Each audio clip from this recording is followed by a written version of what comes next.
And they all sit there, Madam Chair, with glazed expressions on their faces. And I tell you what, come the next election, people in these communities will boot you all out. Thank you, Madam Chair. It is indeed a pleasure to serve under you. And I want to just thank the honourable member for Skegness and Boston for securing this debate and making what I think is probably the best speech so far of this Parliament. Yeah. Absolutely fantastic. I know the members opposite harping on about this steel strategy, and I can assure you now that the steel workers will be frightened to death of this strategy coming up, because it's going to cost jobs, and I think that it's going to destroy our steel industry and our communities. I fear this steel strategy.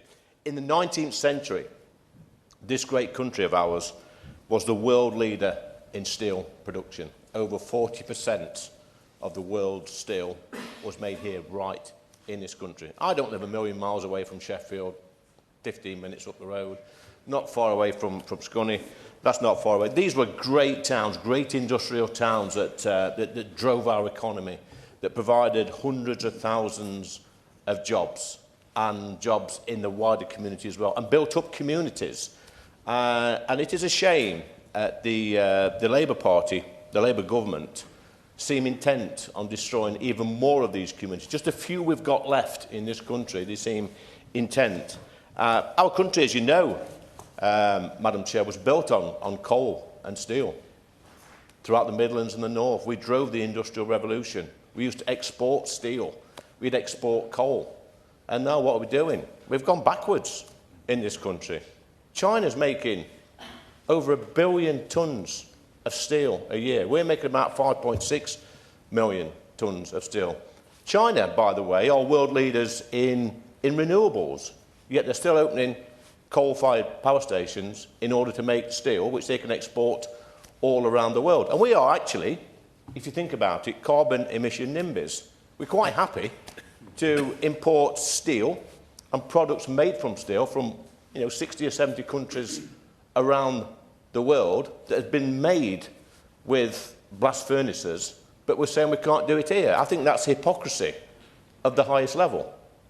And I've got a lot of friends who work in the steel industry, and they've seen a real downturn at the moment. They're struggling. They're struggling to pay the bills. They're struggling to make their business work. This industry is in a terminal decline, I fear. The collapse of the Port Talbot Steelworks means that now we're the only advanced nation in the world that cannot make our own virgin steel. It's absolutely ridiculous. We've got Russia at war with Ukraine. We're living in uncertain times. We've seen the problems we've had over the past few years in the last Parliament with energy supply, our dependency on foreign states for energy, and now we're doing more of the same with our steel. It's just beyond comprehension. It's absolute madness. We're killing off our steel communities, just like we did the coal mining communities back in the 80s. I know, I was there. I've seen the impact he had. It's still got devastating impact or consequences 30, 40 years later. These communities were killed off.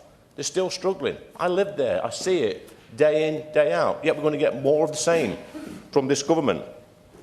Look at the coal mine in Cumbria.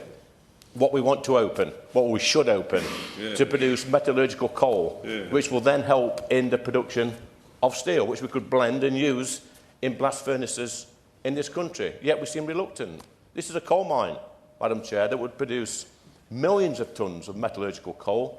It would provide 500 to 600 well-paid jobs in an area that needs jobs, and more jobs in the wider community. Yet we're quite prepared to import 3 or 4 million tonnes of coal a year into this country, rather than produce it, use it in this country, and hopefully export some of the coal as well. It's absolutely madness. And we talk, the honourable member for Boston and Skegness spoke about the high electricity charges, which will mean high production costs for making steel. Look at Drax Power Station, North Yorkshire. The electricity prices coming from there are astronomical. This is a power station that burns wood. It used to burn coal from a coal mine just a few miles down the road. But we had this great idea in this country to import wood from trees chopped down in North America and stick them onto diesel guzzling cargo ships, send them over the Atlantic, and then set fire to them in a power station in North Yorkshire. It's absolute madness, and this will drive up the price of electricity and subsequently drive up the price of steel production. You know, it is beyond madness. China's getting it right. China's getting it right. They're world leaders in renewables, but they're also making steel from blast furnaces. You know, I think China's right. We should be actually copying China with this so-called steel strategy. They seem to have got it right. Now, I agree with the honourable members for Boston Skegness, his 5-point plan, but I feel that it will probably fall on deaf ears. The madness will continue. You know, steelworks will continue to close down. We'll continue to lose jobs. We'll continue to destroy communities in our great country, and we'll continue. Do you want to intervene?